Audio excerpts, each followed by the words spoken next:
when we were hunter-gatherers, we didn't worship these people. We honored them because they said, well, they were, in fact, there's a wonderful quote in the Sumerian texts. They were human-like, but not quite human. So we were very comfortable with them. It's just that they were very tall. So I'm 6'5". These people were 8.5 foot tall. But we were comfortable with them, despite the fact that they kind of looked a bit different. They were much taller, and they were very pale as well. They were also always described around the world. Whenever I came across any stories by the indigenous people, even in the Pacific, they were light-skinned. They were blonde or red-haired, usually red-haired, with green or blue eyes, which is very unusual because Caucasian people were very rare 12,000 years ago. There was not much going on in Europe at the time except for ice. So you wonder, where did these people come from, these supposedly Caucasian people, because that's essentially what they're describing, come from. But there was no sense of governance or overlordship. There was a mutual respect between the gods and the hunter-gatherers, and that's why we call them a parallel civilization.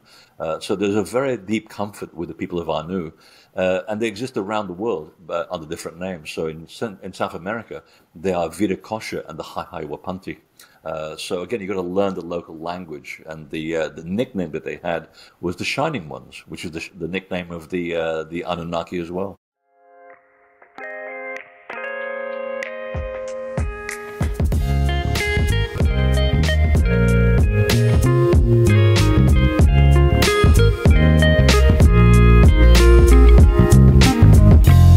Welcome to a Broaderlenspodcast. The opinions expressed on Broaderlenspodcast are those of the guest speakers and do not necessarily reflect the views of the host or Broaderlenspodcast. Freddy, welcome to Broaderlenspodcast. What an honor to have you on here. Oh, thanks for being here. No, thanks for letting me on here, and thanks for being here.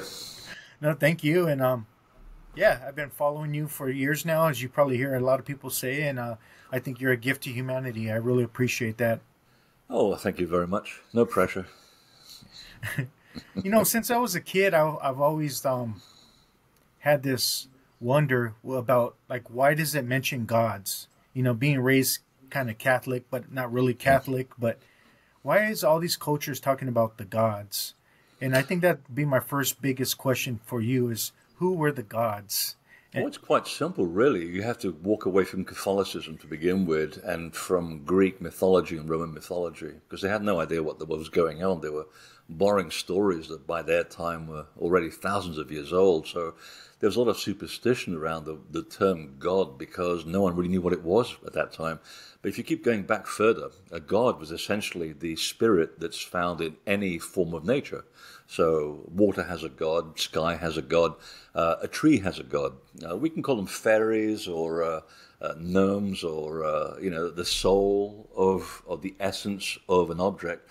That's a god. And then when real people like us learn how to understand the rhythms of, let's say, water, how it works, how it doesn't work, what happens to it when it freezes or it boils. Once you've mastered all the essences of water, you become a god, or as a god. So there were real people that were imitating the actions that were taking place in nature. So in other words, they had complete control over the laws of nature, of whatever it was that they were trying to understand and learn about. So once you understand that, it brings it all down to earth, because I heard this story in the Pacific, and they're very matter-of-fact about it in the Pacific. And they said, oh, they're just normal people like you and I. You just learn, it's like driving a car. You become the god of the car. You become the driver of a limo. Or if you learn how to read and you learn about a thesaurus or a dictionary, they become the god of words. And that's essentially what it's all about. And they bring them down to earth, literally and metaphorically. How do you feel about religion? And has that damaged us in some ways by removing our stories and making us feel like some of these ancient stories for humanity are like witchcraft or pagan? They use the word pagan, or just kind of degrade these stories as myths. Oh, religion's one of the most horrible things that's ever happened on the face of the earth. And it goes back to the time when we lost the initial understanding of what we're learning from these ancient stories. And then that's how superstition comes about. You have no idea how to link, the story, the metaphor that's trying to tell you with the reality of what's happening. And so religion really also comes about around about 1500 BC. It starts rearing its ugly head because we're also going through turmoil. And we're in the middle of a huge climate change at this time. There are solar outbursts coming out of the sun. The Near East was literally burnt to a crisp, brings down the Bronze Age. And so we enter into this mode of fear as a society, and the consumption of the lack of the opportunity to grow crops, or lack of water, lack of resources, that brings fear into the whole thing. So someone fills the vacuum. They figure that let's take these old stories about gods and this, that, and the other, and we'll create this thing called religion. And then you have to pay us to talk to the God. To the supreme maker, whereas you and I know that you can talk to the supreme maker, the creator, at any moment, because we are expressions of that source to begin with. There is no sort of disconnect between us and the source of things. So they invent this story to say that if you don't talk to us, the priests, then you're going to go to a place where they're going to burn you alive for the next 5 million years, and it's going to hurt. And there are devils and evil, and yeah, well, when you get to that point where you're already suffering a meltdown of your civilization, you're going to buy into that, and it starts drifting people apart. And that's where you get the few and the many, these phrases about the black and the white, or the risen and the dead. These are all metaphors. People who are enlightened, as opposed to those who fell for these primitive stories of control and mind control. And they fell for religion. So it's done us irreparable harm. I mean, the millions of people, especially in Europe in the Middle Ages, that were burnt alive at the stake because, A, they said that the earth revolves around the sun and not the other way around. And also the fact that women who were the keepers of the medicine cupboard and great midwives, and the men wanted to take over that line of work, they were branded as witches. So witchcraft comes into the whole thing, just to get rid of these people because someone wants their job. And then you got the disparity between the understanding of words, where illiteracy was rampant. The first thing you do when you're trying to take over any civilization, you kill all the people that can read, write, and can put together two words to create, critical thinking. It's still going on today with authoritarian regimes, or, the far right is a classic example of this. You demonize intellectuals because they know what you're doing. So they invent things like pagan. It's a bad thing being a pagan. You're worshipping trees and wells and water and nature spirits. Well, a pagan means someone who lives in the countryside. So if you're a city dweller, you're not a pagan. If you live beyond the city, you're a pagan. It's a bit like heretic. Heretic, the original meaning, if you look up the dictionary, it says, a person who is in charge of, who has access to all the facts, who has the ability to make an honest choice. That's what it means. So suddenly they're burning the heretics at the stake. Well, yes, because these are people that can honestly put two words together, create a sentence, and go, wait a minute, what you're doing is completely wrong. Oh, I'm being burnt alive. That's exactly what happened. So it's a complete change of mindset. It's about control of the population at certain times of history, and we've ended up with incalculable damage. So I make a big decision, a big sort of step away from religion. I'm much more into faith. My faith and my spirituality are unique to me.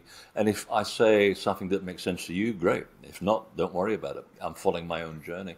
So you can't really go wrong with, with faith or spirituality. But religion, you really are on a very, very dicey ice field at that point, my friend. Yeah, I love that. I love when you bring up the word heresy. I heard Elaine Pagos teach me that as well. And one of the things about heresy is if you look up the word orthodox, it means to think straight, which usually is told by an authority like the church. And don't look over here, don't look over there, don't make your own choice. We own the word of God. Exactly. So, years ago, I was writing a book called The Lost Art of Resurrection because I kept coming up with all kinds of these stories from the ancient past about people who were not nailed to crosses. They did not physically die, and yet they were risen from the dead. And in the story, it goes back to Japan at about 8,000 BC, which makes that thing very problematic right there. And I was wondering about all of this stuff, and it was the same thing. It was about the control mechanism. It was about understanding that, we borrowed this information from people who really knew what they were doing in terms of the inner spirituality. reality, about connecting to an inner God, connecting to your inner light. And then in order to make sure that you would not find out where we got the information from, in terms of, I'm saying we as in religion, the church fathers would then kill everybody that from whom they plagiarized their information, but they took out all the very nice connecting threads because they had to compartmentalize the spiritual technology in order to, disconnect you from the true spirit of what the original teachings were saying. So in order to do that, they murdered everybody. And I was aghast as to how early Christians, who were the Gnostic Christians, were murdered. Literally, it was a massacre throughout the Near East, along with the Egyptians, the Greeks, anybody who understood the mysteries of life and how to train them to people so that you can discover your God within. And that set off a big red flag right there as to why, and like you, I was brought up in a Catholic country as well. And God help you if you didn't end up in church on Sunday. I mean, I lived in a tiny community in Portugal with my grandparents. So this was back in the 60s. And so, of course, everybody knew who wasn't part of the faith if you didn't show your face on church on Sunday, and you'd be damned by everybody. So you show up, you just mumble some words in Latin, and then you go home and you just go on carrying doing what you're doing before. So it's a very sad story, unfortunately, but I think there's a resurgence now going on. People are beginning to realize that religion doesn't really connect them to the higher realms. It's something that you have to discover inside. And if anything, Buddhism and Zen are actually closer to the reality of teachings than anything else. Yeah, I feel the same way. I know. I remember hearing Graham Hancock once say, "Something's trying to give us back this information." Paraphrasing him, when they found the Nag Hammadi library. That was problematic. And thank God for James Allegro, who broke ranks with the translators, because they realized what they had on their hands. It was going to undermine, Jewish faith, Christian faith, everything. And he broke ranks and gave us the published script. So kudos for him. And of course, they destroyed his life and his career. Why do you think those were hidden? Oh, for the same reasons that I just said, because people knew that they were trying to destroy, organized religion was trying to destroy the origin of these sacred teachings, which belonged to everybody. They had no denomination. They're not Jewish or Christian or Hindu. They belong to everyone. It's something that's been born from the time, ironically, of when the gods show up in different parts of the world at the end of a global flood. This was 12,000 years ago. And these teachings came with them. Every person on the planet, every ancient culture talks about this. And they basically said, well, we're being hassled by the Romans, we're being hassled by the rising Catholic Church at the time. And then, of course, you got the Muslim culture coming in at this time as well. So they hid everything wherever it was possible to hide them at the time. At the time. In order so that in the future, people in the 21st century or the 20th century would somehow, by a miracle, would come across these texts and they'd discover the truth. And so they were copied in various volumes again and again, which is why some of the texts vary a little bit, because they had the original text and then it had people who were copying them again and again in scriptoriums to make sure that there was multiple copies. So I'm sure there's still stuff hiding around in caves we've not plundered yet in the Near East and in North Africa. So I can't wait for that to come out, because there are books like the Book of the Great Seth, which there's only a few pages remaining, and it's just a few things that you gather from that are incredible.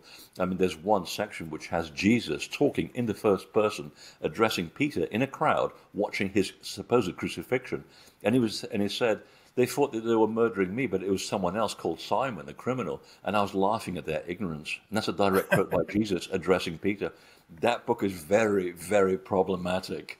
And it has, what's the other one? There's another book, and I forget the name. But it has his brother Thomas going off the rails and really railing the fundamentalist Christians. They have no idea what they're doing. They've completely lost the plot. And he calls them waterless canals. They profess to know the truth, but they know nothing. And I thought, wow, that was a really naughty thing to say about someone back then. Today we use expletives, which we won't mention on air because we're gentlemen. But you know what? Back then, calling someone a waterless canal was a very bad put down. But it's so elegant, isn't it? Wow. You brought up your book Resurrection, and in your book The Resurrection, you quote the Gospel of Philip, and I love the Gospel of Philip. even in the Gospel of Philip, one of the oldest versions of, what you hear Eckhart Tolle or Thich Nhat Hanh or Marianne Williamson share, how you can find it in the Gospel of Philip where man made God in the image of man. Yeah. It's wonderful, isn't it? I mean, but then again, I mean, these are all copied from earlier texts. I mean, there were, the Mandeans, Manichaeans, lots of other Ians in the area. And then all of that stuff either came from Africa or it came from the Middle East. And then you extend that further. You find these teachings in 6,500 BC in southern India. In the Indus Valley, you have the cult of Mithra, which was about a god man who goes walkabout for 9 months in the desert, and then at the end, on the winter solstice, he drinks a poison, goes into the other world, dies, is metaphorically nailed to a cross, and gets up from the dead 3 days later, and goes on having a very wonderful life. So they're literally interpretations of already very, very ancient texts. And if you go to the Kujiki of Japan, which is dated around 8,500 BC, you have the book of Ise, which is Isis. What's she doing in Japan, I wonder? And there are 17 ways which form the foundation of the way, which is the Essene teaching. So there's an 8,000-year gap between that teaching. So these things were already echoes of earlier teachings. So yes, they're very much echoed today by Eckhart Tolle and Marianne because they're timeless. They are things that make sense. And when you read them, you go, yeah, there's a ring of truth about this because it makes me feel good. It gives me the power to be my own God and, take responsibility for myself, not for somebody else, giving me the keys to heaven, which is not really the way to go. Yeah, thank you. Yeah, even in the Gnostic text, Thunder Mind, I believe it's called, where they're acknowledging Isis. So they were very familiar with these stories. Oh, absolutely. I mean, Isis even found her way into Portugal. I mean, in about a week, I'm about to go and take a group to one of the oldest Templar sites. It's on an island, on a river that back then was navigable all the way to the Atlantic. And there's a little castle there, but that's not the reason why I take people there. It's because, thousands of years earlier, there was a temple dedicated to Isis there, which the Romans also knew about. So they're already inheriting something very, very old, way before the Templars. And the whole idea was that the island represents the island of creation, where the memory of a created God resides. And if you were an Egyptian traveling in Portugal, you'd say, oh, that's a copy of the Temple of Philae in southern Egypt, or Unu, which is today Heliopolis in Cairo. There they deposited the words of the creator gods, and then we built a temple, and then we built another temple, and we kept on building temples to make sure you wouldn't forget where this stuff was. So even in that era, which is the 12th century in Portugal, we have Isis still all the way through that country. And also in Paris, I mean, Parisi, which is the original name of Paris, it means the place belonging to Isis. And the original temple is still under the cathedral, or is it a church? I'm not sure which one it is, of Saint-Germain-des-Prés, conveniently next to 2 very good outdoor cafes that I know very well. And if you ask politely, you'll go downstairs into the crypt, and the original stones are still there. And the temple itself is still marked on some of the oldest maps in Paris. So her cult was everywhere, right into London. If you look at the Thames River, it's actually a mistranslation of the Babylonian and the Sumerian god of resurrection, who is Tammuz. So the river Tammuz flows through London. But if you look at the old maps, it says the river Tammuz or Isis. So even that tradition is in earlier Britain, and that was in 2000 BC. Wow. Yeah, when we think about the resurrection, we automatically, as being from the West, think of Jesus. Yeah. But far older stories. Oh, God, yeah. There's at least, at the last count, 130 stories that predate Jesus. And they're identical, and they're all in different parts of the world. They're in Mongolia. The Navajo have one. It could be thousands of years old. I mean, they don't really keep time the way we do. And it's a godman called Gesu, and it's the same guy who's in Mongolia in 2,500 BC. Same thing, same story, all the way through this exactly same details. And at the last count, I think that there was something like 140 similarities between the story of the risen Krishna and Jesus. And Krishna was around long, long before. So it's a bit of a comedy, really, isn't it, when you think about it? Yeah. I just imagine being in the Near East when Jesus shows up and says, hey, I got a great idea. And everybody probably yawned and went, oh, that's just old. That is so old. and he said the same thing. He said, I'm just practicing what other people have done before me. I walk on the shoulders of giants who've gone before me.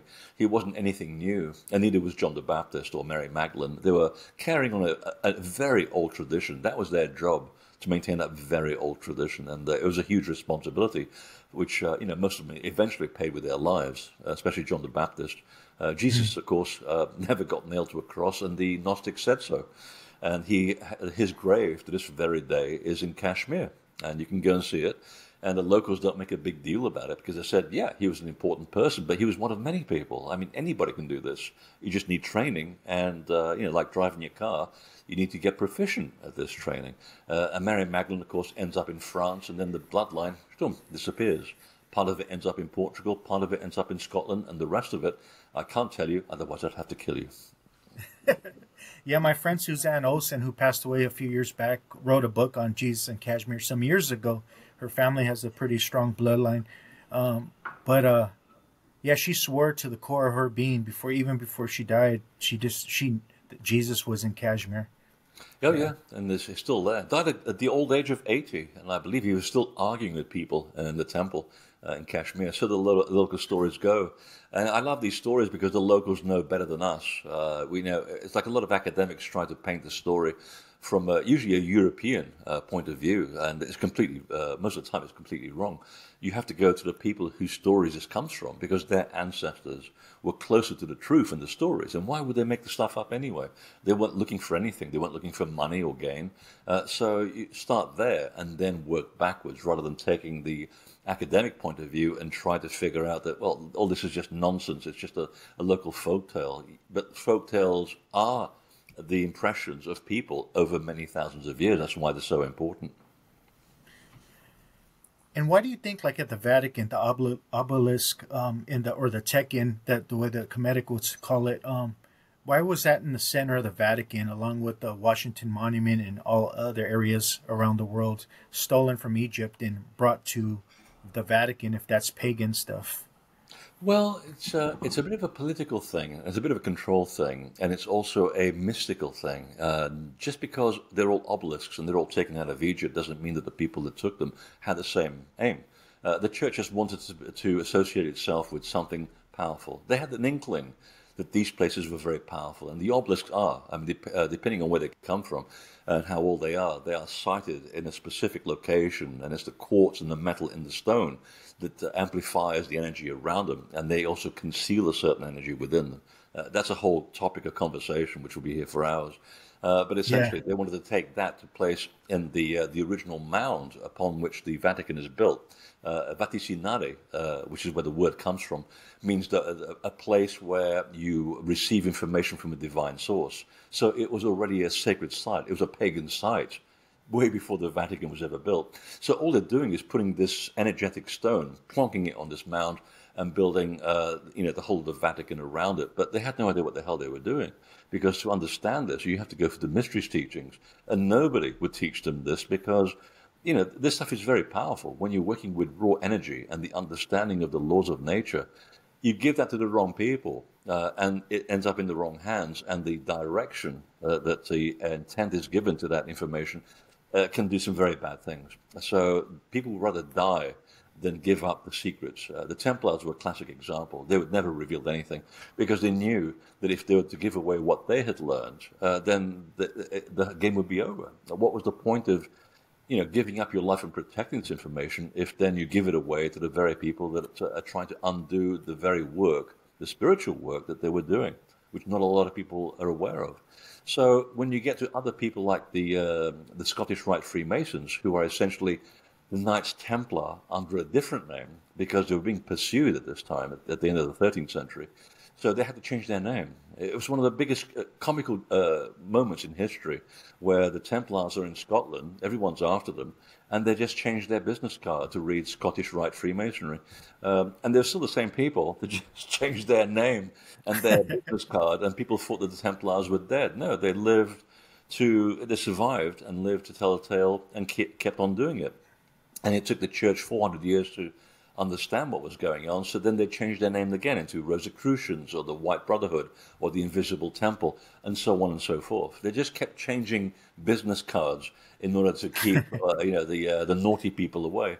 So a lot of these places, for example, the obelisk that's behind the Metropolitan Museum in New York, in Central Park, it's there for a very good reason. And the people who understand subtle energy will know that it's placed on a vortex. And there's several in Central Park, by the way, as there are in New York City, just like anywhere else. There's one in my living room, by the way. It comes right out of the ground. So they were enhancing the energy that was already there, that was made by the earth. It goes through the pillar, and if you stand around that stone, you get the sense there's something special about it. You don't have to believe it. You just stand there and you go, something's going on here that's very subtle. I don't know what it is, but I'm feeling pretty good being in its aura. And that was the whole point. They're creating their own sacred site in the middle of a city. And people who know what's going on and they've got their antenna extended, they'll understand what's going on and they'll go there and they hang out along the periphery, because you can't really go close to it, you can't touch it.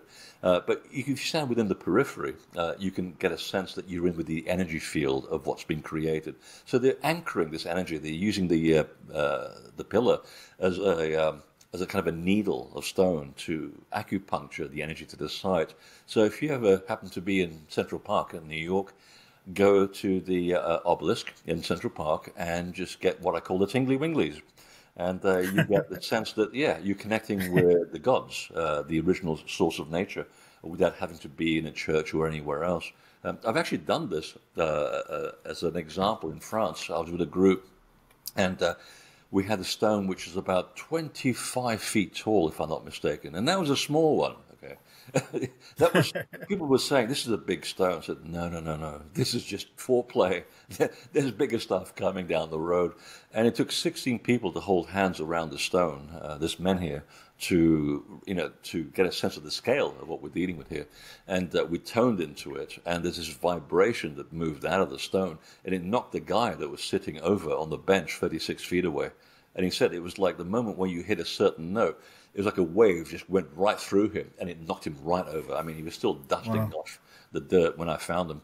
And that convinced him that we were doing something very profound and also working with subtle energy. So these things are very much alive. It depends who's in charge of them. Mm-hmm. In your research, and you're probably one of the few people in the world I would love to ask if I had a choice, who built the pyramids? If I knew that, I would be a very rich man. I spent 5 years working on this 3-part documentary, which I just released a few months ago, about the hidden side of Egypt. And I'm pretty proud of it. I wanted to see it from a different angle. And I finally found that angle sitting in the middle of the desert, looking at the pyramids and going, there's got to be another way to say something original about this part of the world. And, the image drops in your head and you go, oh, of course, I didn't see that coming. And you have to go back to the original teachings of the original gods. And the information is still plastered on the walls of the Temple of Edfu. Now, it took an English academic back in the 60s to decipher what was on the walls, and it still doesn't make much sense. Now, I've got that book. It's $450. It's an academic book. It doesn't leave my house. People are not even allowed to point at it. That's how precious it is. Wow. I've now read it. I'm on the 6th reading, and I'm now finally understanding what it's trying to tell me. And it tells you a time when there was a big catastrophe, which is the beginning of the Ice Age. So we're in 10,800 BC. It's partly sunk the islands of the gods, somewhere in the Indian Ocean. So it's not Atlantis, but it's related to other islands where the gods used to live. And they talk about a time when they had about 900 years before the next calamity came about. And there was a wonderful moment which is remembered by Arab scholars about this the Pharaoh's dream. And he talks about the dream of Saurid. And he said, I've just been woken up by this terrible dream. I'm watching burning mountains hitting the earth, creating this incredible global flood. Is this true? So he gathers his astronomers. And the ancients were master astronomers. They really knew what was going on in the sky for this very reason. And they calculated that in about 200 years, the Earth would be in the wrong place at the wrong time, which is usually November, by the way. It's called a Taurid meteor shower. It's the source of most of the problems on the planet Earth for the last 12,000 years. NASA is very much up on this right now. So we need to pay attention to those Taurids because there's some big rocks coming our way in about 14 years.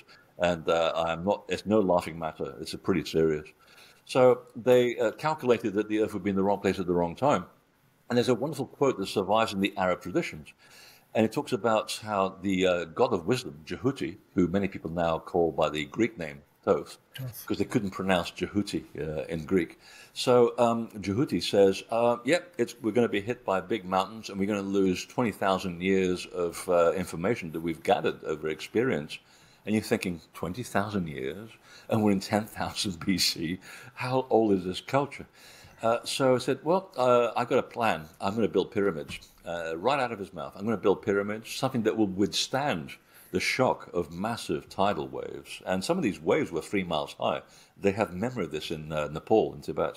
And it's been proven at the Los Alamos Research Laboratory in New Mexico, in their ballistics department, that if you send a projectile into a deep part of the Earth's ocean, let's say a half a mile wide projectile, it will create a plume about 3 miles wide, and it will recreate itself when it reaches the edge of the shore on the other side of the Pacific.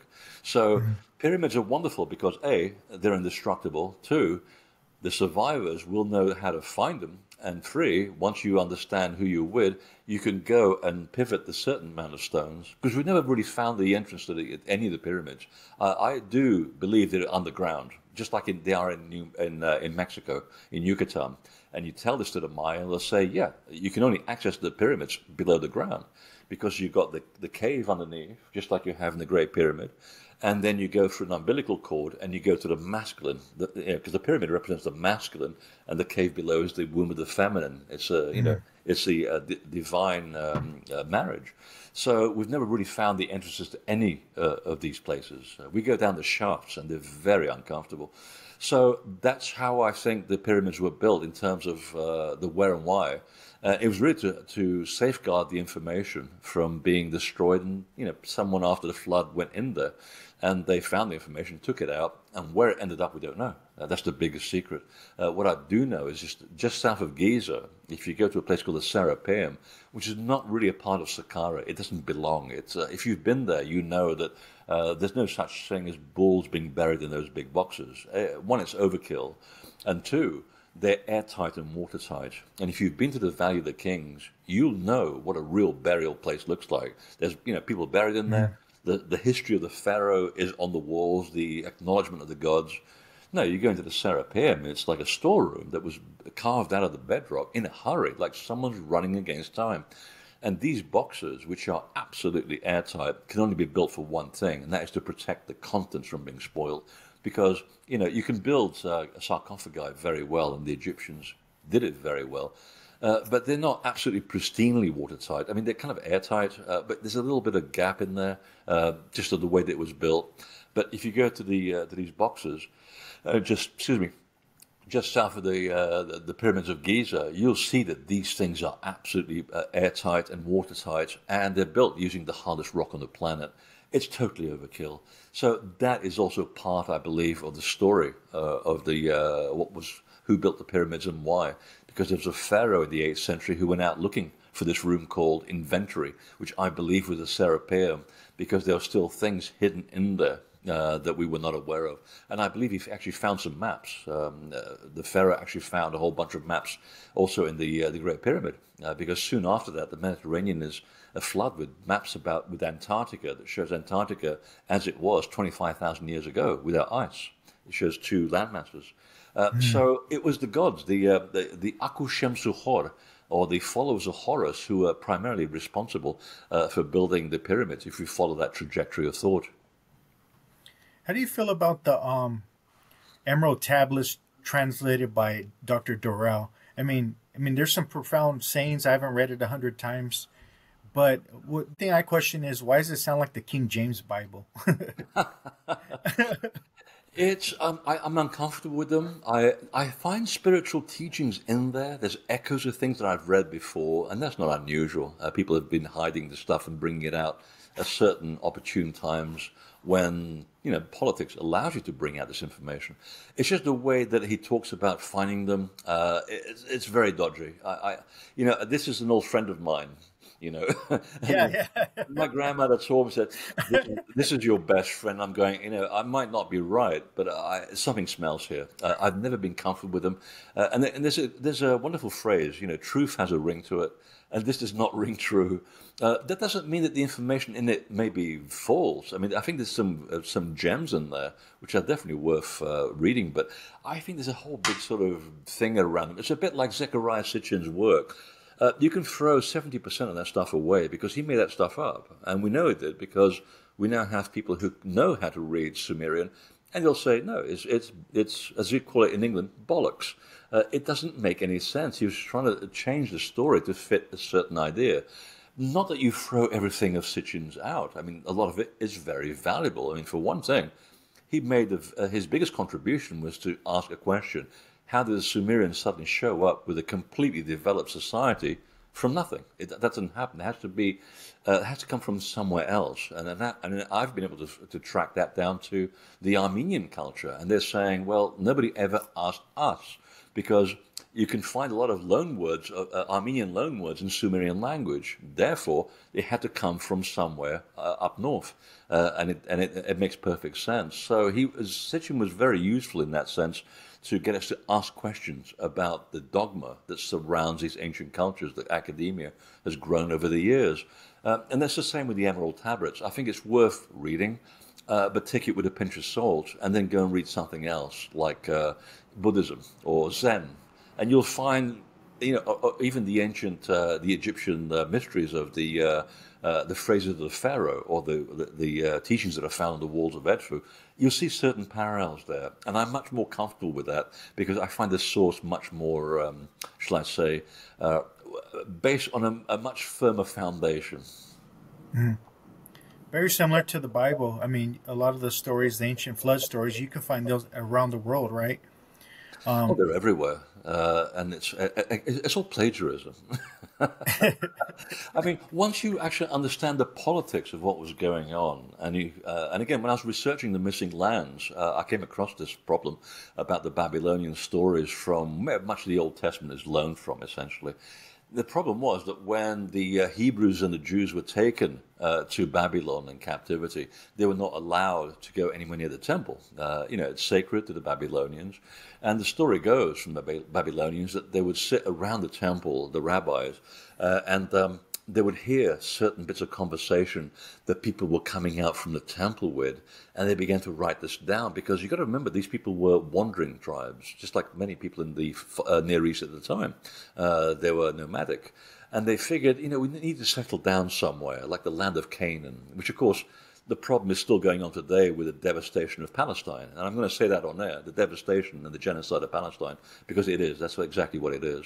And it really comes from that. They were trying to create a land for themselves because they figured the Canaanites have got a land, these people have a land, we want to settle down as well. So we need a cosmology. So what the Babylonians said is that, they would overhear what the priests would say in the Babylonian temple. And before you know it, the Old Testament is being written in bits and pieces, and none of it makes any sense because they didn't get the whole story because they weren't allowed in the temple. And I thought, well, that makes a lot of great sense. But if you look at what the Babylonians got their information from, they stole their information from the Sumerians. So it's a bit of the pot calling the kettle black. They were doing exactly what the Jews and the Hebrews were doing as well. Everybody was doing this kind of thing. So you go back to the original story of the Sumerians, and if you read it very carefully, and the stories about Athroasis and the flood, well, you can't have that story in Sumeria as being real, because at the time, if it's 5000 BC, the flood was already 4,000 years old. So they inherited their story from someone else.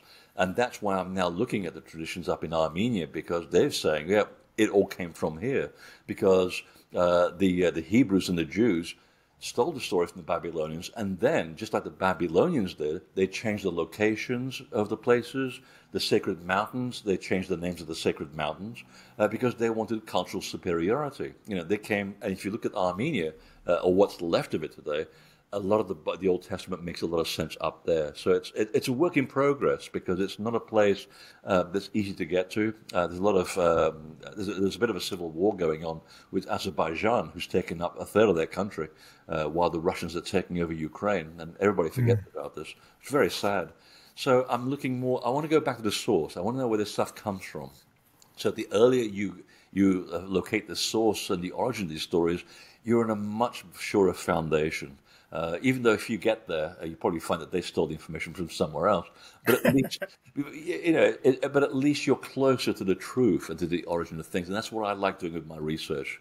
Go back as far as possible to a time when things are much purer, and find out where it all comes from. But yeah, the Old Testament, again, you take it with a pinch of salt. And like Mount Hermon, there's nothing going on in Mount Hermon. You have to go all the way up to Armenia to find out where the real story is. And you've got to look at the meaning of words and names as to what people called them in the old days, not what they call them now. And that's when you realize where the stories come from, like Mount Ararat and places like that. You got to find out what the original names are in the Armenian Sumerian story. And then you're really realizing how important the story really is. Yeah, thank you. Is there a connection with the Anuna or Anunnaki and the Elohim or Nephilim type beings in the Bible? Yeah, I mean, it's again, they didn't really understand what was going on, and even worse, when the Greeks were translating this, they also made a few translation errors. They had to accommodate for the fact that the original language was Coptic, was already in a decline, and they didn't really have the same words. They had to sort of try and make do.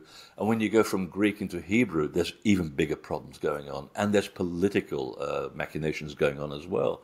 So we'll forget about the Nephilim and all of that for the time being, because it's a much longer story. But essentially, the Anu, the people of Anu, or the Anunnaki, they were worshippers of a sky god. It was an androgynous sky god. It could be the sun.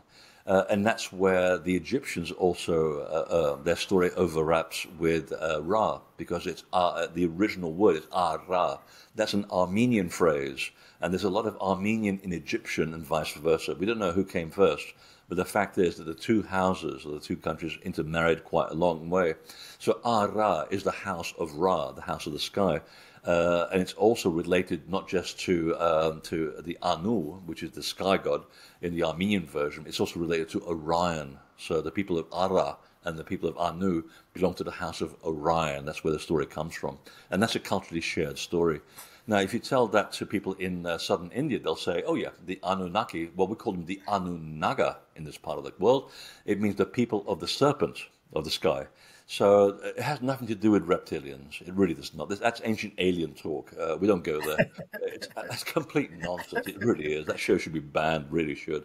It should be labeled as pure entertainment, because that's what it is. No, the Anunaga, the people of the serpents, really means anyone who has understanding of the laws of nature, just like we were saying earlier, as a god. If you understand the fundamental rules of nature, which is electricity and magnetism, which flow just like a serpent. If you were to see this with your naked eye, it'd flow like a serpent. That's what the title was. If you're a person of the serpent, you are a god. You are associated with the formative laws of nature. Pretty intense stuff. These are pretty big wigs. So anyone in the Egyptian pantheon of gods were people of the serpent. The Maya, or the predecessors of the Maya, I should say, who were the Its, who came from the sunken land in the middle of the Atlantic Ocean, called Atl, which we of course know where that word develops into. They were the people of the serpent as well, and they called them the Canul. That also appears in Portugal. In fact, on the hill where I was born, that's the story that exists there, the people of the serpent. And you find it all around the world, with the dragon dynasty of China, of Japan, throughout the Pacific and so forth. So the Anu were not evil people. They were not perfect by any means. I mean, there was also sibling rivalry that was going on. And you see that in the story of Enki and Enlil.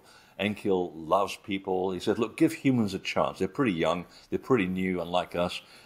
It's learning steps, just like we also did. And Enlil has no patience. He just wants to kill humans because they're stupid. So they were not perfect, and they admitted it. And if you incarnate here on this planet, you're not perfect. Why would you come here if you are perfect? You don't need to incarnate. You've already got the T-shirt. You know everything. you're going to be upstairs with the management helping souls incarnate down here and get their life together. That's how it works. So they knew that they also were here to also improve themselves. But by and large, I've never come across any stories, unless they've been politically motivated and rewritten, just like in the Bible. I've never come across any stories where the Anu or the people of the serpent were detrimental to society. If anything, when we were hunter-gatherers, we didn't worship these people. We honored them because they said, well, they were, in fact, there's a wonderful quote in the Sumerian texts. They were human-like, but not quite human. So we were very comfortable with them. It's just that they were very tall. So I'm 6'5".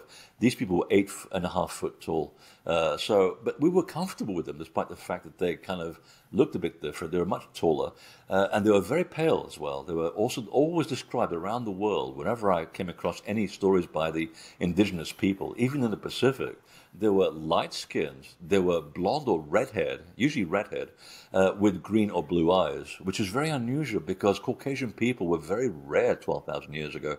There was not much going on in Europe at the time except for ice. So you wonder, where did these people come from, these supposedly Caucasian people, because that's essentially what they're describing, come from. But there was no sense of governance or overlordship. There was a mutual respect between the gods and the hunter-gatherers, and that's why we call them a parallel civilization. So there's a very deep comfort with the people of Anu, and they exist around the world under different names. So in South America, they are Viracocha and the Wapanti. So again, you've got to learn the local language, and the nickname that they had was the Shining Ones, which is the nickname of the Anunnaki as well. And you can find these stories in Polynesia as well. I have family from Samoa, so that'll bring that up. Oh. Yeah, I mean, that's what amazes me about this. I've always argued that the Pacific is the cradle of civilization. There's a big land missing. Everybody knows this. You look at the map of the world and you think, there should be more land there than water. There's a bit of a disparity. There's a bit of an imbalance. And yeah, I mean, I love hearing the stories in Samoa or in Easter Island or in New Zealand, which is the Waitaha who moved there from Easter Island. They've got the best stories about the Pacific.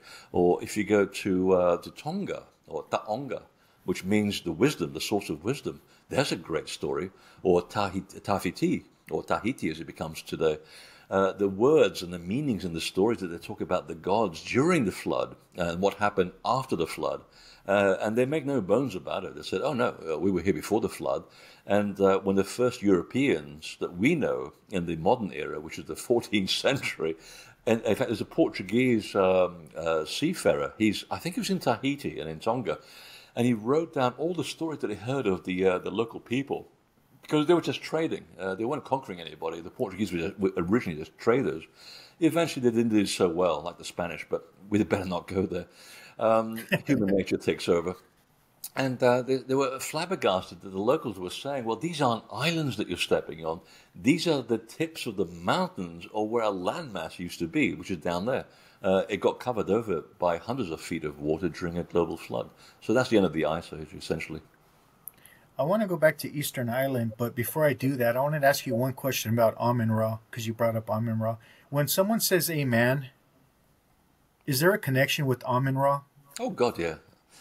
The original prayer, if you're a Christian, this is going to hurt, so cover your ears.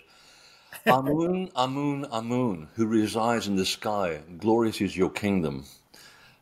That's the beginning of the Lord's Prayer. So again, it was plagiarized. Amun is the creator god, the one from where everything comes from. Even the bishop's robe, the purple robe, that's the Phoenician priest's robe that they stole. The ruby ring that comes from Egypt. It goes on and on and on. I mean, even the crozier. When the bishop walks down with that crozier, well, that's the crozier and the flail of the pharaoh. All of this stuff gets borrowed and reused by somebody else for totally different reasons. Well, even the Anunnaki, Anu, the Father, our Father who art in heaven, wasn't he up in heaven, the heavens? I wonder if there's a connection there. It could be a metaphor. It could be real. You can go both ways with it. But the thing is, it becomes the foundation of Anna as well, which is the goddess of the Celtic world and the Gaelic world. The mother of the god is Anna and becomes the grandmother of Jesus, of course. So you can see the connection where this all comes from. Language changes; it varies when you move from one value to the next. You have to adapt your palate to to take in the geography and the landscape. So the shaping of words to describe your environment moves over time. So anu and ana are cognates of each other, and that's very well known. So it's important to understand how language progresses, because it's the same thing with the Anunnaki, because 4,000 years after the flood, they start to move around the Black Sea and around the Caspian Sea to what is today Ukraine and Bulgaria and Romania, and they were called the Scythian culture. So the Anunnaki become the Tuatha Danu. So you see, it's already changed. And when they migrated in 6,000 BC towards the west through Danumark and the Danube River, it's in the names of the rivers that we have today. They eventually end up in Scotland and Ireland, and they become the gods of Ireland, called the Tuatha De Danann. So it's the same people, pronounced a little bit differently. Yeah, thank you. You know, when I was in Cancun a couple years back, which means serpent's nest, I had the Maya tell me a story about, because I seen a little small pyramid, a super small pyramid, and they were saying that how they were telling me a story because we were going to Chichen Itza from Cancun, from my hotel. He was a Maya, but on the way we seen this on the freeway. We seen this little temple, and it was really small. And I go, "What's the purpose of that little pyramid temple?" He goes, "Oh, because we're honoring the Alush." I go, "What do you mean?" He goes, "Yeah." He goes, "We built this freeway and it fell apart twice, so we had to ask the Alush for permission, and we had to build this pyramid, ruin for them to honor them." And so he told me the story about the Alush, but you find that the leprechauns, the fairies, even in Hawaii, there's a name for these little same thing. beings. It's the spirit of the land, the Alukses. They're very mischievous. They've got a weird sense of humor, but don't placate them. Well, placate them, but honor them, respect them, because they are the protectors of the sacred sites. And sometimes you'll see them moving around in like little green bulbs about that big, with a little vapor trail behind it. And I've seen it in the church in England. I couldn't believe what I was seeing. And I had the video camera on at the time, and I forgot to film it. That was how incredible it was. And I looked up at the priest in the pulpit, and he just smiles at me. He sees it all the time. So that's how the spirit world presents itself in our dimension, because they're vibrating at a completely different frequency. But in order to be down here and mingle amongst us, they had to lower their radio frequency. So the highest frequency that we have in the human world, of course, is the light spectrum. So they're making sure that they kind of reduce their frequency to a point where they can travel here, and that's how we see them. But they appear, if you are trained in your sort of psychic ability that we all have, it's very easy to actually connect with them. And one of my favorite stories, which I wrote for my new book, Portals, was to demonstrate how I've grown with this stuff as I'm learning the process, because I tend to write from experience as much as possible. And I was learning the trade of understanding subtle energy. And I was in this graveyard in Ireland where it originally had been a sacred mound. So the church takes it over, buries real people in it.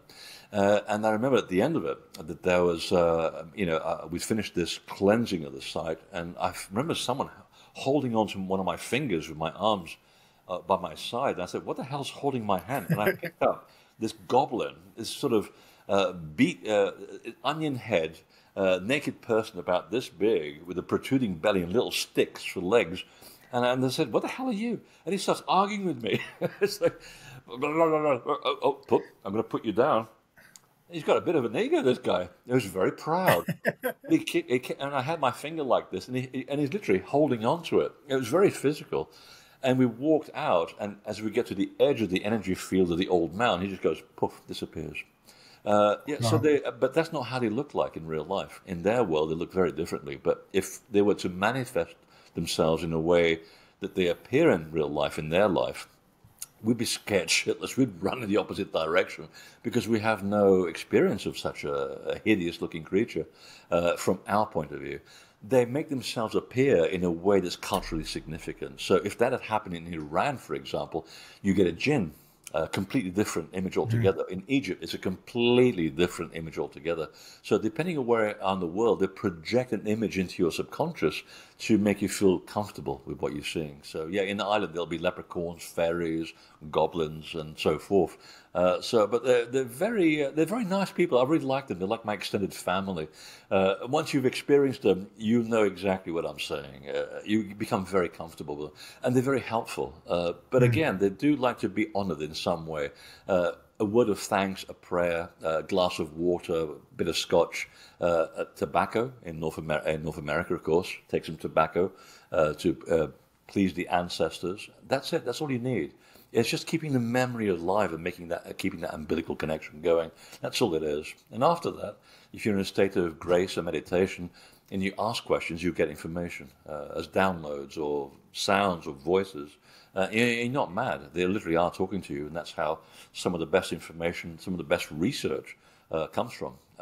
Most of my best research comes from those experiences where I'm asking the spirit of place, what's this about? I want to know more. I want to be a better teacher. And I just let it go. No expectation. I never expect anything. And then it comes at you, and then you have to go and research the material in libraries for years, and it's there. So they're my best librarians. They are my help. I never talk about this in my books because I don't want people to think I'm completely nuts. I want people who are skeptics to accept that what I'm saying has fact behind it, and there is a lot of fact behind it, and I can bring them into the conversation. That's how you change the world. You give people permission to be comfortable with a change of perspective so that then we can expand the conversation to bring in more people, and that's how we make the world a better place, I hope. I love that. Thank you. Why is this kind of conversation hard in these spiritual communities when we talk about other unseen beings? I mean, they're talking about spirituality. Oh, there's a lot of spiritual fascism as well, I've noticed. I mean, I've been doing this for 30 years, and of course, I have my heroes. I'd say about 10% of them turn out to be real nice people, and I've met them and some of my close friends. And I'm not going to mention who they are. I don't want to give them credit on air. But yeah, some really big names in the New Age and spiritual community, but 90% of them are full of shit, basically. They really are. They're in it for their own ego, for themselves. And then there's a lot of people that I also meet who, are so spiritual. And then they give me a hard time that I drink alcohol and I swear and I tell dirty jokes. Yeah, I'm human. Or I'm a god in physical form. I don't know which is which. Yeah, I behave like a real person. I'm here to enjoy myself as much as possible. And I'm not perfect. I'll be the first to admit that. I make errors all the time, and I try to do better next time. That's the whole point. But they take this sort of high road. Oh, because we're so spiritual, we do this. No, that's snobbery. That's ego. You're doing the very thing that we've been taught not to do, which is judge people by your own standards. And when you come down to it, your standards are not that high to begin with, because you're doing the very thing that you're complaining about the other people who are not spiritual. So any extreme is never going to work, I have to say. And that's where the Templars and the Freemasons, or the Scottish Rite Freemasons, have got it right. The symbol of the checkerboard pattern that they have, that's what it's all about. And you'll find it in Egypt, by the way. In fact, in the game of chess, that's what chess is all about. It's a very old Persian and Chinese game to teach you the mastery of looking at both sides of the spectrum and walking the line in between. It's not about putting your figure on the white or the black square. You have to learn to be in the middle of the two squares. That's a real spiritual teaching, and what we should all aim for. And it's bloody difficult to do that on any given day. The trick is to watch out, the black and the white, the right and the left, because sometimes you have to divert in there to protect yourself and to make sure that you keep, doing what you came here to do. But also the fact that sometimes you have to fight for your place in life. I mean, the Templars and many priests in the 12th century, they had to learn how to draw a sword before they learned how to write with the pencil, because otherwise you'd be dead, because that's the politics of the period. So, but, when the dust settled, they were very spiritual people, and they tried to practice what they preached, and that's what it's all about.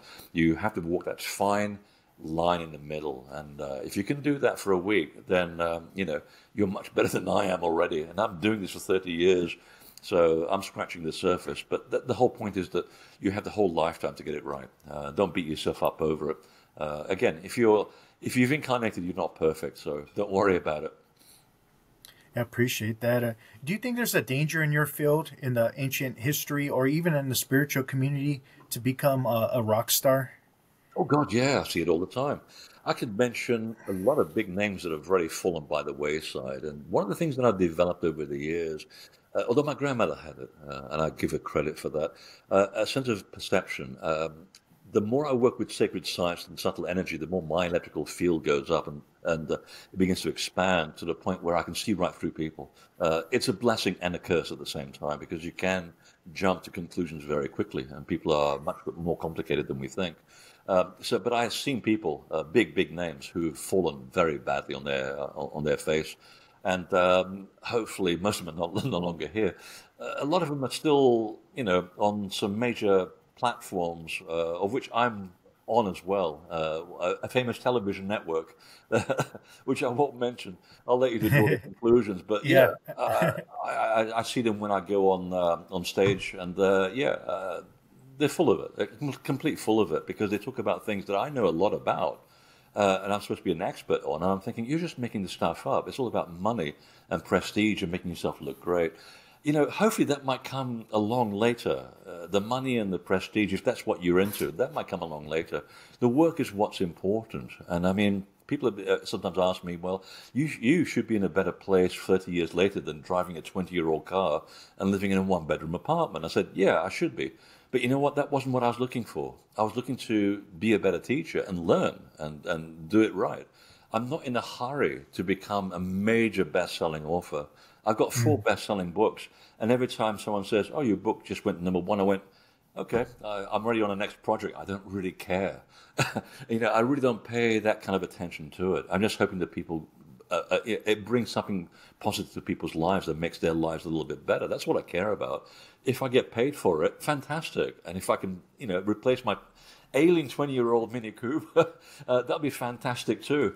But it's not my priority. The priority should be on the work itself. You are, in a certain way, you're giving a little bit of your conscious will away to be part of the process, part of the work. And you are, to a certain degree, used by the management to be a voice for them. And it's a privilege and an honor and a huge responsibility, and I take that for what it is. I see, and it still gets to me when I see some people on a certain video platform being up there, top dog, making this stuff up, and people following them blindly, and it's like, oh God. And luckily one of them just got kicked out of Egypt. He's been barred from the country for really upsetting the Egyptians and making up complete bullshit about these temples. So it's funny because when I show up, they'll give me a red carpet treatment, and you haven't lived until you've been in Abydos, in the Osirian, and I get 2 hours of private time with my group. Wow. And there's a 5-star general there with some police, and I said, look, we're about to do a meditation here. Join us if you want. And they're Muslims. Join us if you want, or just be still for about 20 minutes or so. Just give us some respect. And then they just join in a circle. Okay, so we're talking about Muslims here with big guns, people with AK-47s, and you haven't lived until you've done a meditation with a 5-star general next to you with a Kalashnikov, and at the end he looks over to you and says, "My friend, that is the most beautiful meditation. Thank you." And I said, "And alaikum salam, peace be with you." You just made a friend. I mean, you've respected the site. It might not be what they're believing, but at least they're realizing that they're respecting. Okay, we're talking apples and oranges, but we get along in the same fruit bowl. So every time I go there now, it's like they all jump up and they greet me, and I bring baklava for them as well from Cairo, the best baklava on the planet. They love it. Of course, I also pay them bakshish, which really helps. But I can count on them. I can count on these people. If anything goes wrong, they've got my back because I go there to respect, and that's what it's all about, really. That's awesome. You know what I love about you is you're very easy to talk to, down to earth, and I can feel that you care about humanity. No, I really do. And that pint of scotch just after lunch. Yeah, I mean, why shouldn't it be? I mean, I mean, again, a lot of people that I idolized became very detached from reality. I mean, there were some famous psychics and people who went around with bodyguards at conferences. I hope I never get to that point. If I get to that point, shoot me, please, really. You have permission to just take me out. No, I mean, I hang out with people because, and especially at conferences, because it's tiring talking and being on 24 hours a day, and especially on tour, it's exhausting. But you know what? sometimes if you just listen, someone has a great idea and they don't know how big it is. And I go, wow, that's a really good point of view. And I'll write it down and I'll think about it and I pursue it and I go, actually, that was a really good idea. Because sometimes you get caught up in your own little world. It's nice to have someone else challenging you. And I like to listen to people's ideas. And sometimes they're crazy. Sometimes there's some real nutcases around. I mean, really, I've had to bar them. I have a blacklist on my tours of people who will never be allowed on tour again. Because it's about them. They want special attention, and it's about them. No, honey, it's not about you. It's about the group. It's not even about me, and I'm leading the group. It's about the group, okay? So they're barred. But sometimes, and you got the groupies as well, the gropies. You've got to watch out for the gropies. They want more than what you're willing to give. There are rules, okay? But then there are people who are really interesting, and they come from a different point of view, and you sit down, you listen, and you make notes. And it's incredible how many good ideas come from just these conversations, or just being a normal person, hanging out with normal people over dinner, over drinks, when you're really relaxed. So why not? You know, there's no sense of greatness. You know, I mean, when I was younger, I was a rock concert photographer. I mean, I wanted to be a rock musician to begin with. I just didn't realize that I was going to be talking about rocks, not rock music. I got it slightly wrong. It was my ego, I think, was talking, and my long hair. And I remember sort of hanging out with them, and because I was a photographer for so many famous people in the 70s, including Deep Purple, which is a huge honor for me. I paid my way through college that way, and I still got the photographs. And afterwards, I've been invited to the backstage party, which I had no idea what the hell was going on. I was a young kid. I was about 17 or 18. I hadn't really seen the world. But they were just nice people, most of them. There's a couple of big egos in there, of course, but by and large, they were very, very nice people. And like I said, it teaches me something about life, you know, that they could be up there, you know, there's 80,000 armpits, you know, looking at them, and they're doing a power chord on stage. And you know what? It hasn't really gone to their head. They're still pretty humble. It teaches you to remain in that position. Otherwise, you start getting lost into all kinds of things. If that's your bag, that's great, but it's not my thing. In fact, I hate the limelight. I really do. You'd be surprised how unlimelike I really am. I just want to be left alone. Yeah. I go up on stage. It's a very difficult thing to be looked at, and then I'd come off and I go, okay, I'm done. I'm just Joe now. I'm sitting down with a good beer and having a hot dog, and that's it. Yeah, I love that. That's how I am. I hate the limelight. I feel like Napoleon Dynamite. I don't know if you've seen that movie, but after he dances, he just runs off stage and he's gone, nowhere to be seen. Exactly. It's a bit like The Incredibles, you know. It's like when you put your suit on, you're The Incredibles, but when you know, you go back to daily life where you're just Mr. and Mrs. So and so. Going back to Thoth, some people say he was Enoch. What's your take on that, and who was Enoch? Oh, Enoch is, and again, one of those translation errors created by either the Jews or the Hebrews. I'm not sure which one was which that was responsible. Again, they were trying to bring cultural superiority to their culture because they were wandering tribes. So they would borrow everybody else's stories and they changed all their names. No, if you trace the story all the way back through Babylon to Sumeria, it's very important. Enoch's real name is Emed-Ur-Anu. He was one of the Anunnaki, one of the bloodline of the Anunnaki. One of those rare people back in the day among the humans.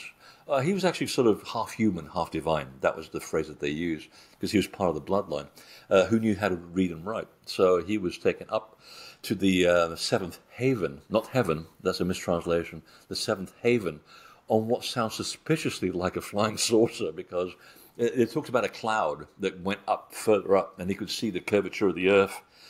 And when he got to the seventh haven, which is one of the islands where they lived, or the compounds where they lived, he said, I could see this this big ocean, which was bigger than the lake where I used to live. And I'm thinking, that sounds suspiciously like around Lake Van in Armenia today. Or actually, it's just in Turkey now, I think, unfortunately. I think it sounds to me like he's been taken up to Mount Ararat and the whole region of the Caucasus, because from up there you could pretty much just get a glimpse of the Caspian and the Black Seas on a good day. And back then it was a lot wetter, and the level of the lakes was much, much higher. So you can get a sense of placement. So he's the one that was responsible for writing those wonderful books. But you've got to see it from that point of view, that he was one of their own kind. And that's that he's the guy that coined the term the Shining Ones. He's up there with the Anu and the Lords of Anu, and the Watchers are with them, the messengers or the go-betweens between the Lords of Anu and the humans. And he's having a jolly old time. He's very confused because these places look nothing like he has back on the in the lowly plains in northern Sumeria.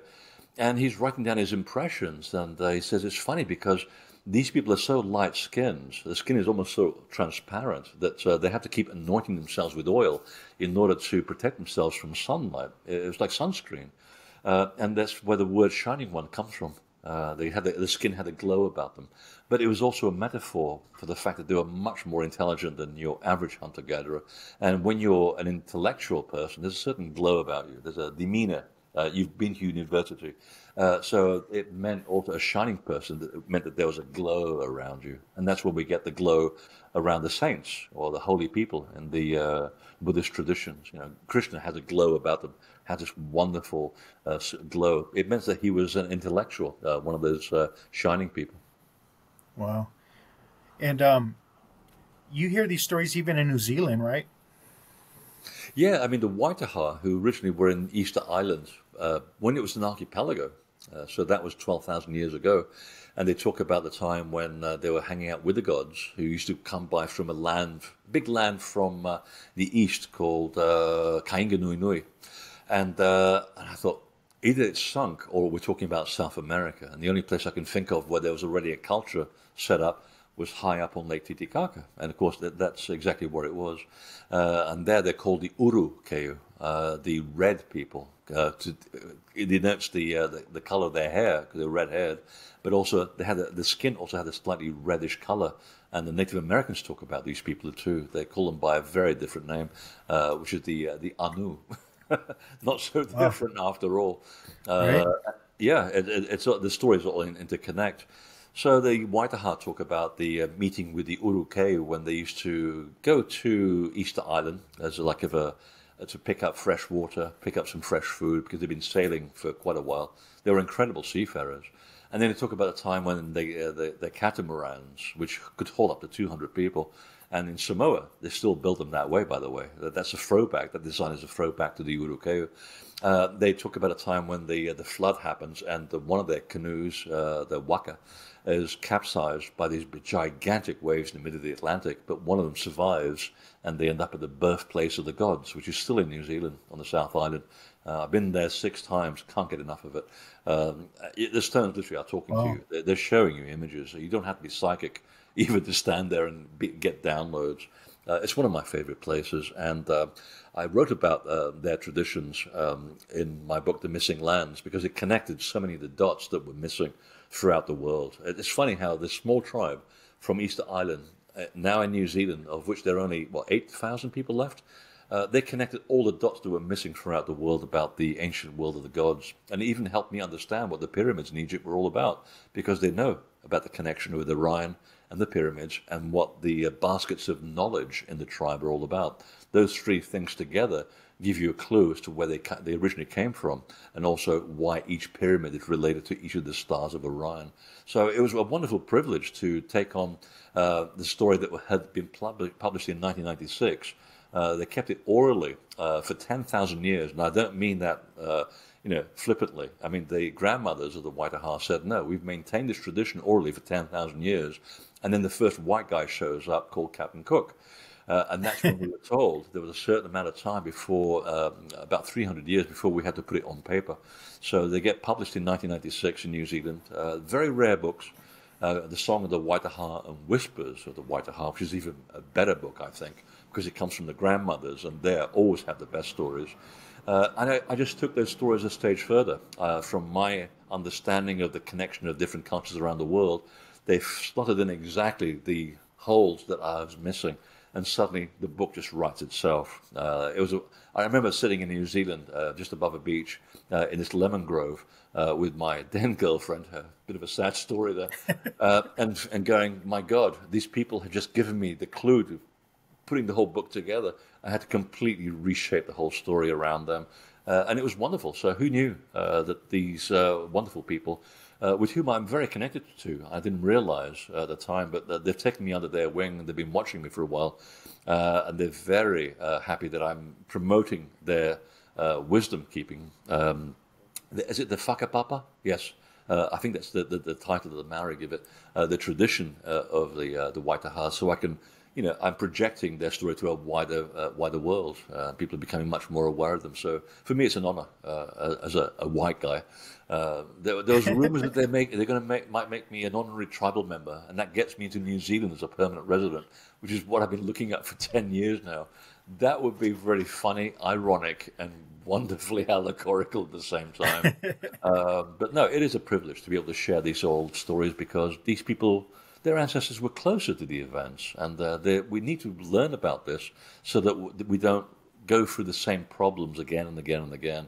There are lessons here to be learned from these traditions, and if we don't pay attention to these old traditions, we're going to repeat the same mistakes. And right now, we've got about 14 years before all hell, climatological hell, and also astronomical hell falls upon us. So we're right up to the end of the clock there.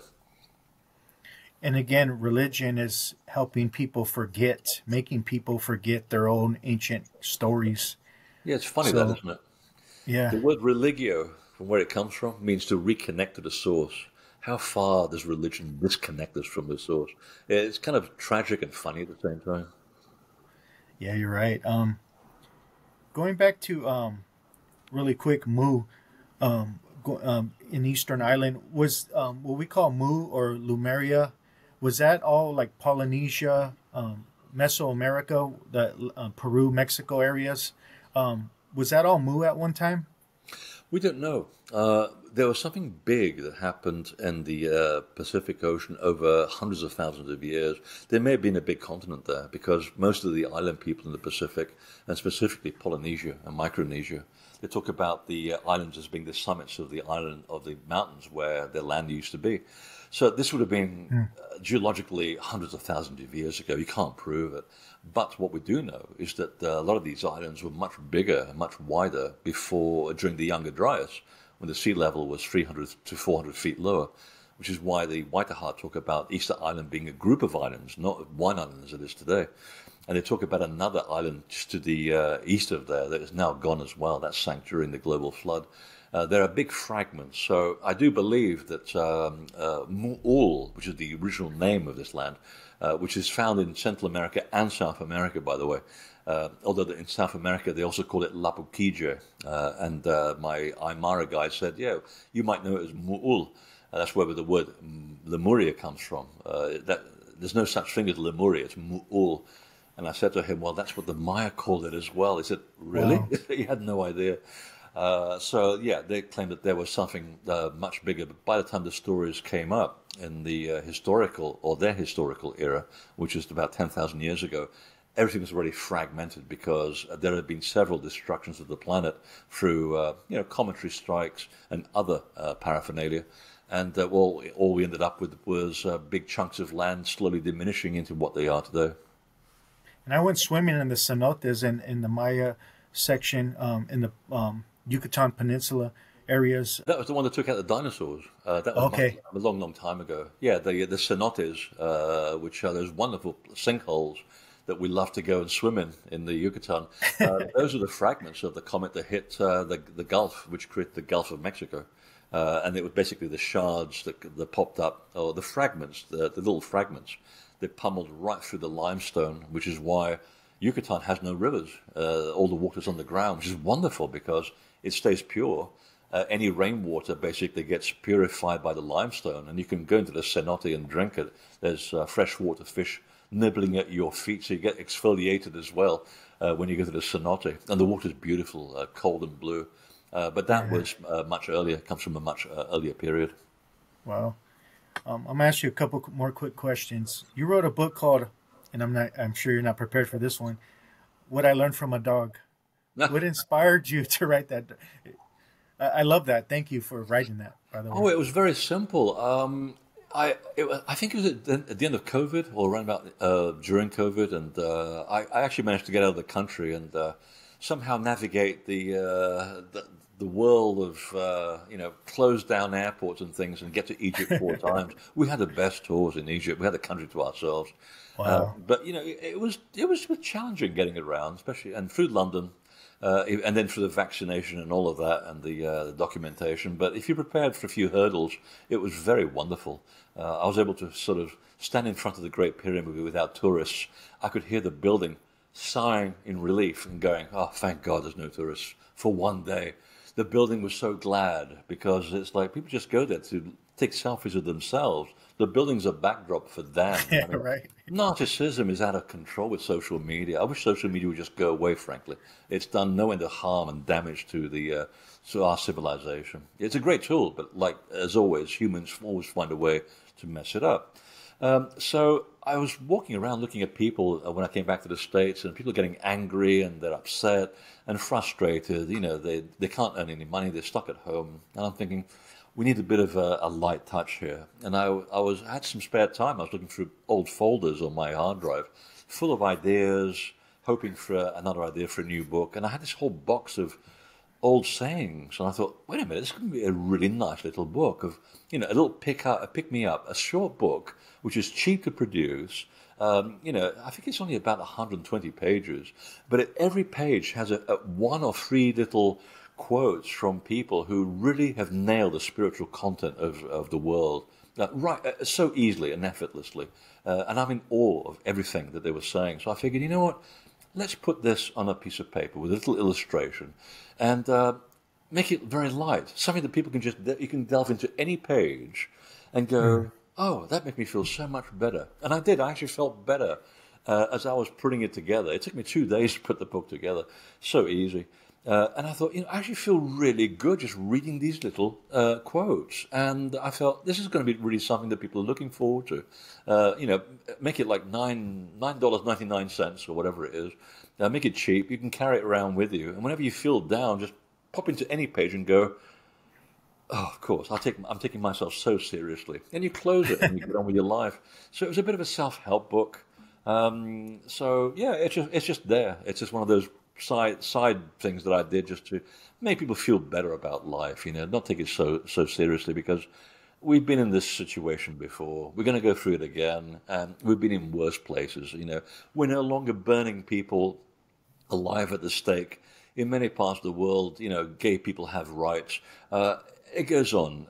We are making a headway, but the thing is, on Earth, because it's humans being, and we do what we do best, which is everything is very glacial. It's slow. Change is very slow. We don't like change.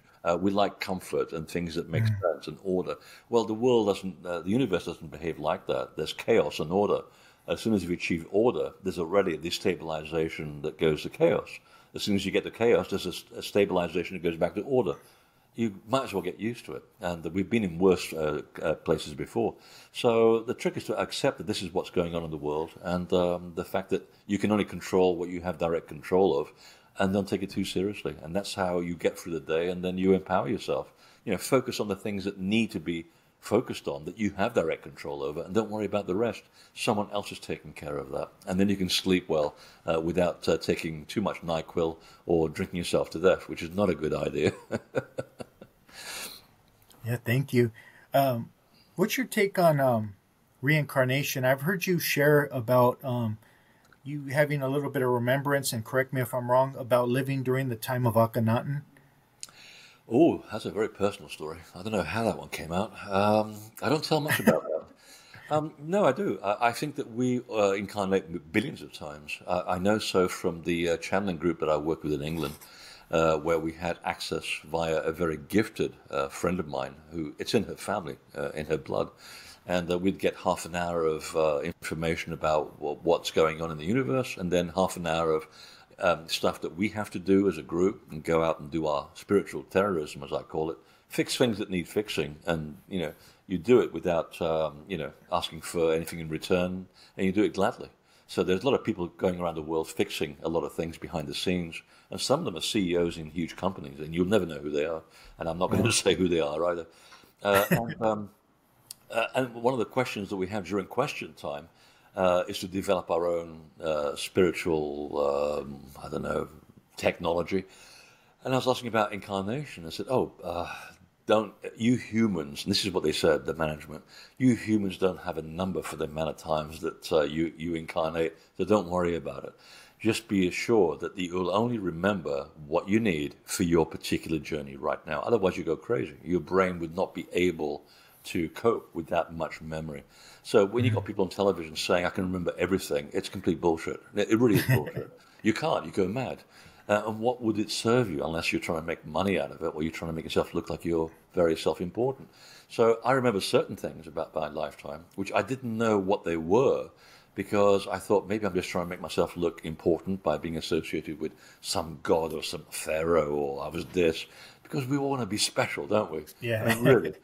And then you forget about it. But then after I've developed my characteristics of the last 30 years and improved myself and I have people to teach me exactly what it is that I'm feeling and thinking and seeing, I realized that I've inherited part of this seeing from my grandparents who are very intuitive. And I thought, I thought it was just weird or my mind was playing tricks on me. But no, there are certain things that I've come here to do on my personal quest, which is nothing to do with my spiritual quest or my professional quest. My personal thing, what I'm supposed to be fixing something or following a certain doctrine which helps me with my professional life. But there's only about 3 things that I really remember. And one of them is being very protective of the family of Akhenaten. I've met 2 of the daughters. They still look like they were 2,500 years ago, by the way. One of them is a makeup artist, and another one's a good friend of mine who lives not far from me in Portland, Maine. And we're good friends. And she still looks exactly the way she was back then, to the point when she joined me in one of my tours and she was walking through Egypt, the guards at the temples would bow to her. I've never, ever seen in, 30 times I've been to Egypt, guards bending down to a tourist. Not that she was a tourist, but, white guy, white person.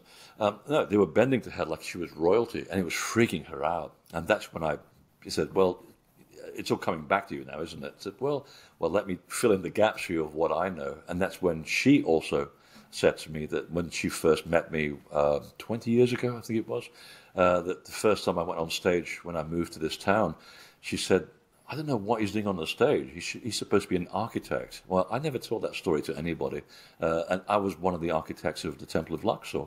So that when I went on my first trip there with my psychic friend and our group, the whole thing just hit me. As soon as I got to the temple, I thought, oh, wait a minute. And I remember staying, the first time I came upon the entrance to Luxor, which is not in the same condition that it was today. It's been fixed up.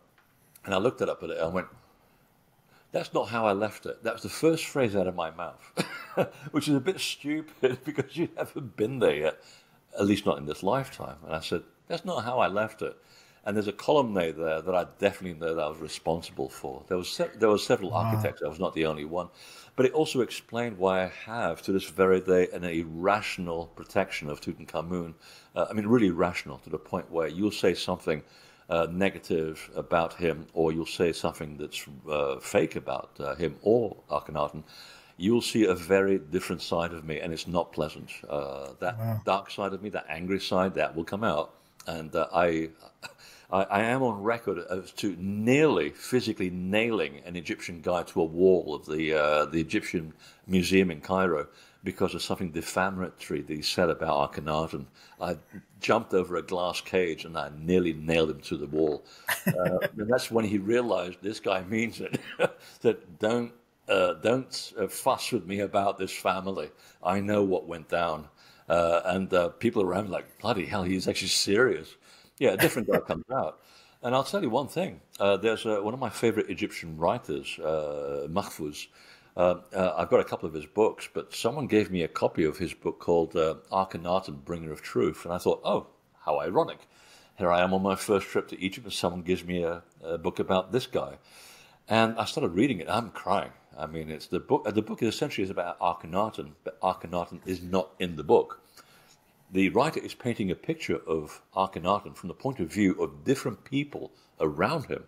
And the moment when he starts the chapter where it's the impression given by Horemheb, who's the head of the army, who I hate to this very day for no reason. I have no reason to hate people in a former lifetime. And I now know why. Because he was the one that was behind the coup, along with Ai as well, a very nasty person. And the first time that I went to the museum in Luxor with my official Egyptian guide, who's like my right arm. I don't do my tours without her. She's incredible. And she says, Freddie, we need to take the group down into the this other chamber here in the museum. There are some statues in there. And with my sixth sense, I don't want to go in there. It's going to be ugly. And guess what? It's full of statues of Horemheb. I still wanted to smash them up to this very day. I get really angry. It's like justice has not been done yet. So it's very personal for me. But there's something else going on, another part of that story of why I'm gathering the family together. And before you ask, I'm not Akhenaten, by the way. I know that for a fact. He's not incarnated in this lifetime. So if any of you out there are claiming to be Akhenaten, you are not. I can tell you that right now. But I can also tell you that one of my former girlfriends, she is the spitting image of Nefertiti. You put her picture next to the bust, it's the same person.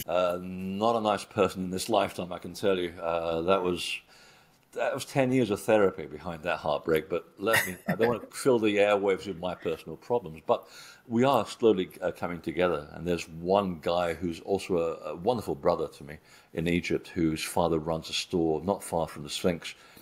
First time I met him, I knew exactly who he was, and he knew who I was. But we spent 10 days tiptoeing around each other about how we're going to approach this subtle thing that we know each other from a different lifetime, and that our central figure of protection is Akhenaten. And eventually we both just let our guard down and said, I remember you from blah, blah, blah, blah.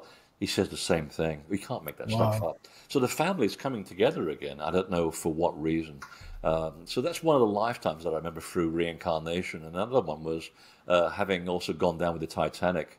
It's one reason why I'm here in Portland. The cemetery is not far in Halifax, Nova Scotia. And I went there to see if I could find myself in the cemetery, to make peace with the fact that to this very day, I don't like being underwater. Even in a shower in a hotel, I panic. And it was the daughter of a former girlfriend of mine who actually picked up on that, because I never tell that to anybody. And I rescued her onto a lifeboat and I drowned.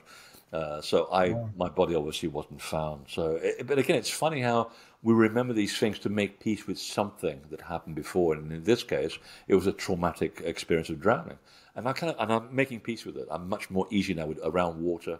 I can now go on a boat and not be on the, next to the exit for 5 hours waiting to get out there, because that's exactly what I would do if I had to go on a boat. Even on the Nile, I panic. I have to be up on top, having a non-alcoholic drink and just enjoying the scenery. And even my cabin has to be next to the exit. In fact, I pay extra for the balcony.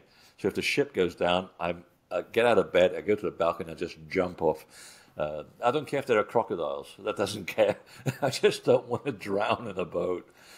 So it's funny how these things work, but it does serve a purpose. Yeah, thank you for sharing that. Now you know all about my personal life. No, I appreciate it. And I think the more we understand about reincarnation, maybe racism will dissolve, because it's pretty ignorant once you realize this is just a spacesuit, Exactly. And it's like the management was saying, we one day will have so many incarnations that we don't need to incarnate. We've achieved a certain level of perfection, and then we become the guides of the new souls that are now here. So in my case, the management is saying, well, we're your guides because we've done it all, seen it all, got the T-shirt, and now we're guiding younger souls like you. And one day you'll be in our position, and that's the way it's always been and the way it's going to be. It's the circle of life. Yeah, thank you. Thank you for coming on. I'm going to end it with something from your book, The Portal. And I knew. Oh no, don't do that. Don't ruin that. It's something you said already, and you said on page 58, you said religio means reconnecting with the source of things. It is an admirable aim to life, and I really appreciate that, because you're reconnecting us to our ancient roots, which a lot of us are forgetting in humanity. So what you're doing, you're shining a light on, and I really appreciate you. Well, thank you. I hope so. Yeah. Well, take care. Thank you for having me on. Thank you. Namastizzle. Just know we out here. Know we out here working in a major way. Had to speak on it just to make a play. Any given subject, know we make a way. Time to level up on the day-to-day. Know we out here working for the greater good. Expand your mind, broaden your lens the way you should. From the stars to the galaxy to speak on spirituality. Higher understanding for the neighborhood.